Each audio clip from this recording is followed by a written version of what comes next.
अस्सलाम वालेकुम दोस्तों। आज हम डिस्कस कर रहे हैं विल्सन समरफील्ड क्वांटाइजेशन।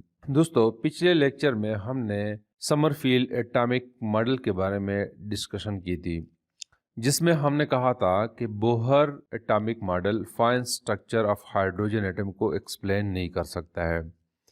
तो fine structure of hydrogen atom को एक्सप्लेन करने के लिए विल्सन एंड समरफील्ड ने क्वांटाइजेशन रूल डेवलप किया है। उन्होंने सोचा कि किसी फिजिकल सिस्टम के वो कौन सी पैरामीटर है जो क्वांटाइज्ड हो।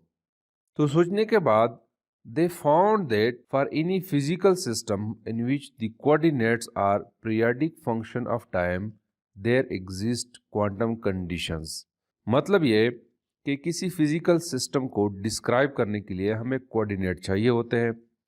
अगर ये कोऑर्डिनेट्स पीरियोडिक फंक्शन हो टाइम का उस सिस्टम के लिए, तो वो पैरामीटर क्वांटाइज होते हैं। तो उन्होंने जो क्वांटाइजेशन कंडीशन डेवलप किया है वो ये है कि integration p q and d q is equal to n q h. This is the Wilson Sommerfeld quantization rule, जहां पे क्यू जो है it is one of the coordinates. यानी एलिप्टिकल ऑर्बिट में हमारे पास दो कोऑर्डिनेट्स होते हैं जो चेंज होते हैं, एक आर है और एक फाई है, यानी एंगल। तो यहाँ पे ये क्यू जो है या तो ये आर हो सकता है और या फाई हो सकती है। और यहाँ पे पी क्यू जो है it is the momentum associated with that coordinates and n q is the quantum number. और यहाँ पे जो इंटीग्रल है इसका मतलब यह है कि integration is taken over a whole period of time, यानी वन कंप्लीट ऑसिलेशन के लिए है। तो चूंकि हमारे पास दो कोऑर्डिनेट्स है तो इस क्वांटाइजेशन रूल को मैं यूं लिख सकता हूं कि if q is equal to phi, यानी अगर मैं ये कोऑर्डिनेट कंसीडर करो, then the above quantization rule will become equal to integration p phi into d phi is equal to n phi into h. और अगर क्यू आर के बराबर है, then the above equation will become equal to integration p r into d r is equal to n r into h. तो ये चूंकि हमारे पास दो वेरिएबल्स है तो this will become like this, जहां पे N phi and N R जो है this are the angular and radial quantum number, और this is the angular momentum and this is the radial momentum of a system.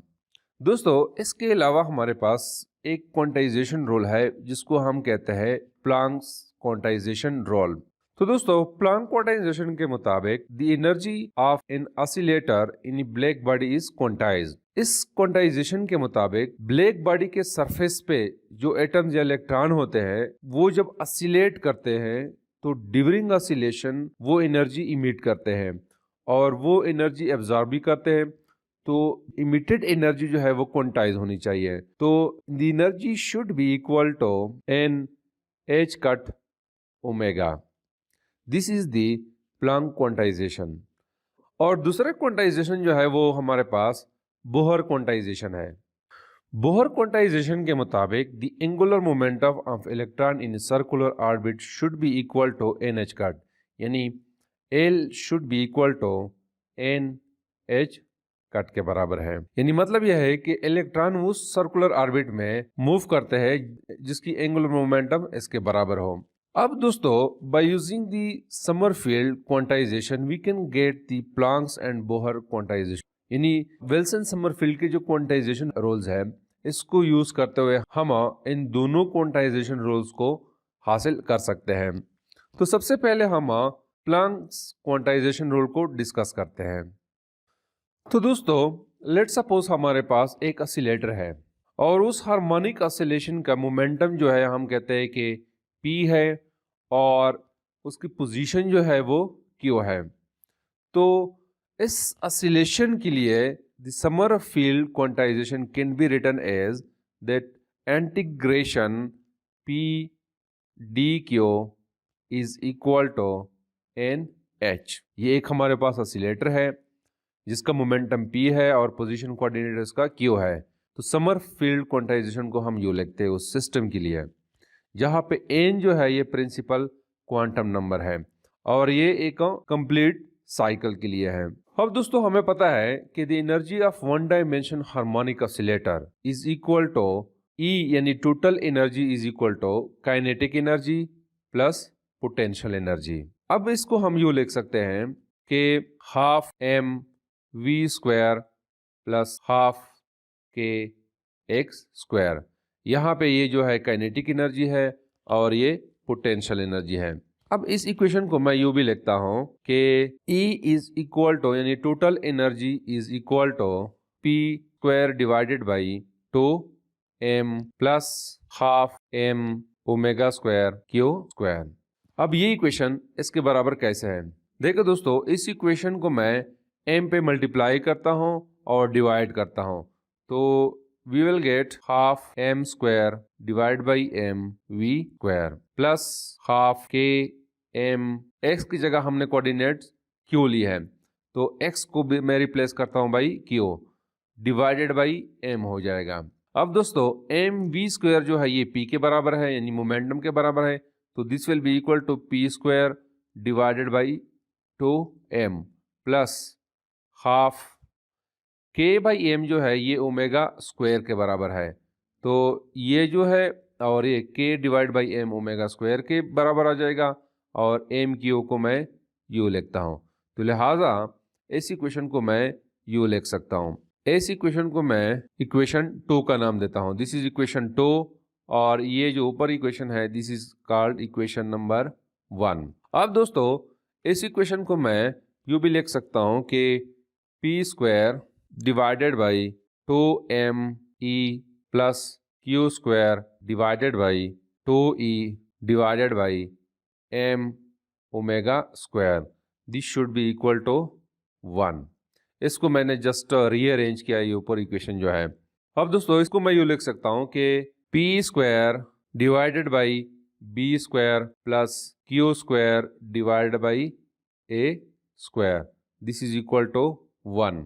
यहाँ पे दोस्तों 2me is equal to b square और 2e divided by m omega square is equal to a square. या हम यूँ कह सकते हैं कि a is equal to under root 2e divided by m omega square, ये जो है होल अंडर रूट है, और b जो है this is equal to 2me।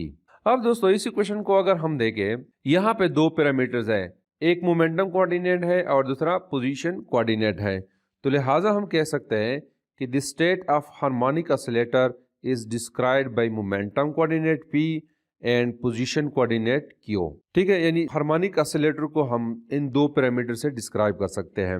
और दूसरी बात यह कि अगर हम instantaneous value of p and q को प्लॉट करें इन qp प्लेन में, यानी अगर इसकी वैल्यूज को हम ग्राफिकली प्लॉट करें तो we will get ellipse like this one. अगर हम p q की इंस्टेंटेनियस वैल्यूज को प्लॉट करें फॉर ए वन साइकिल, तो we will get ellipse like this one. इस एलिप्स की सेमी मेजर एक्सेस जो है this is equal to a which is equal to under root 2e divide by m omega square, और semi minor axis is equal to b which is equal to under root 2me। We will get this ellipse, और इस ellipse की हर एक point represents the state of the oscillator, यानी जितनी भी points है वो ऑसिलेटर की स्टेट को रिप्रेजेंट करते हैं। और ये 2 dimension space with position and momentum as it axes is called phase space. अब दोस्तों विल्सन समरफील्ड क्वांटाइजेशन रूल जो कि इक्वल है integration p dq is equal to n h। यहाँ पे ये राइट साइड जो है represents the area of a phase trajectory which is equal to pi ab। ये क्वांटाइजेशन रूल के जो ये वाला साइड है इंटीग्रेशन p dq, ये शो कर रहा है एरिया ऑफ दिस एलिप्स। वो कैसे दोस्तों, अगर यहाँ पे मैं ये एक स्मॉल एरिया ले लो, ये स्मॉल एरिया जिसकी लेंथ जो है वो dq है और y एक्सिस इसका जो है वो p के बराबर है, तो area of this portion will be equal to p dq, और होल एलिप्स के लिए हम इसका इंटीग्रेशन लेते हैं। The area for the whole ellipse will be equal to integration p dq into pi ab, जहाँ पे ab जो है ये semi major axis and minor axis है।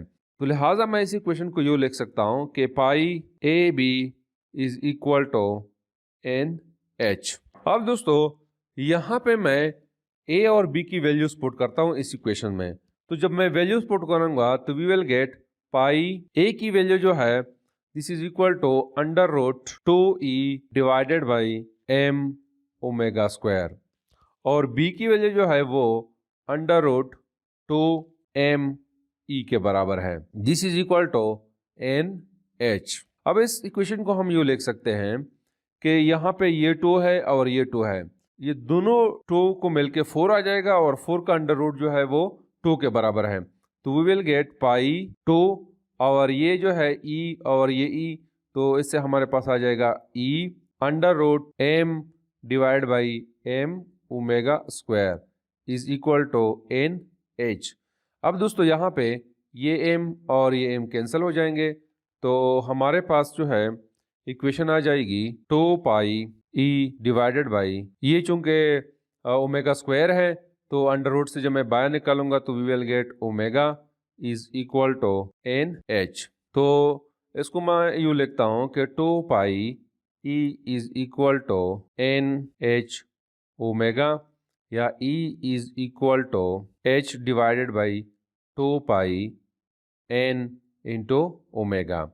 यहाँ पे h डिवाइड बाई 2 पाई, ये पाई है, this is equal to h cut, so e is equal to N H cut into omega. So this is the Planck quantization, यानी Sommerfeld के quantization को use करते हुए हमारे पास प्लैंक क्वांटाइजेशन आ गई है। अब देखो यहाँ से हमें पता चलता है कि the states of the oscillator with energy E1 is equal to h cut omega, energy E2 is equal to 2h cut omega, and so on, can be described by a series of ellipses such that the area between two successive ellipses is equal to the Planck constant। इसका मतलब यह है कि जिस तरह हम Bohr atomic model में किसी इलेक्ट्रॉन की स्टेट ऑफ एनर्जी को हम रिप्रेजेंट करते थे बाई सर्कुलर ऑर्बिट, अगर यहाँ पे इलेक्ट्रॉन है तो इसकी एक मखसूस एनर्जी होगी, और अगर इलेक्ट्रॉन यहाँ पे है तो इसकी भी एक खास मखसूस एनर्जी होगी। इस तरह समरफील्ड क्वांटाइजेशन के मुताबिक state of energy can be represented by A series of ellipse, यानी अगर ये एक स्टेट है तो फर्स्ट स्टेट लेट सपोज है तो इसकी एनर्जी h कट ओमेगा होनी चाहिए, और ये अगर सेकेंड है तो इसकी एनर्जी जो है वो 2h कट ओमेगा होनी चाहिए, और इन दोनों के दरमियान जो स्पेस है वो h के बराबर हो।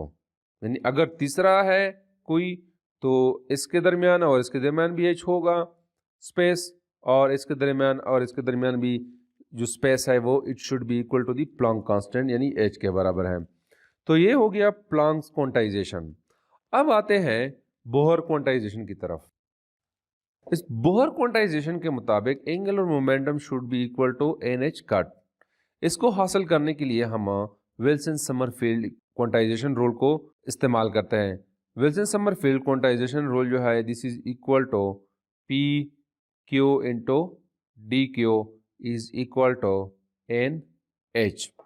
यहाँ पे हम पी क्यू को रिप्लेस करते हैं एल से और डी क्यू को रिप्लेस करते हैं बाई डी फाई, तो this will become equal to integration l into d phi is equal to N H. अब दोस्तों जब इलेक्ट्रॉन रिवॉल्व करता है राउंड द न्यूक्लियस तो there is Coulomb force between electron and the nucleus, या हम कहते हैं कि प्रोटॉन के दरमियान। तो in Coulomb force the angular momentum remains constant. तो लिहाजा हम इस इक्वेशन को यूँ लिख सकते हैं कि l into integration d phi is equal to N H. अब चूंकि ये इंटीग्रेशन जो है ये एक कंप्लीट साइकिल के लिए है, तो लिहाजा एंगल जो है वो फ्रॉम 0 टू 2 पाई होती है। तो इसको हम यूँ लिखते हैं इस इंटीग्रेशन को, तो this is equal to d phi is equal to N H. तो यहाँ से हमारे पास आ जाएगा l into phi and the limits are from 0 to 2 pi is equal to N H. अब यहाँ पे हम क्या करते हैं कि ये लिमिट्स जो है ये पुट करते हैं तो we will get L into 2 pi minus 0 is equal to N H. तो 2 pi L is equal to N H या L is equal to N H divide by 2 pi. तो यहाँ पे एच डिवाइड बाई 2 पाई जो है H cut के बराबर है, तो l is equal to N H cut. तो ये जो है समरफील्ड क्वांटाइजेशन को यूज़ करते हुए हमारे पास बोहर क्वांटाइजेशन आ गया है। तो this is something about the Wilson Sommerfeld quantization. Thank you.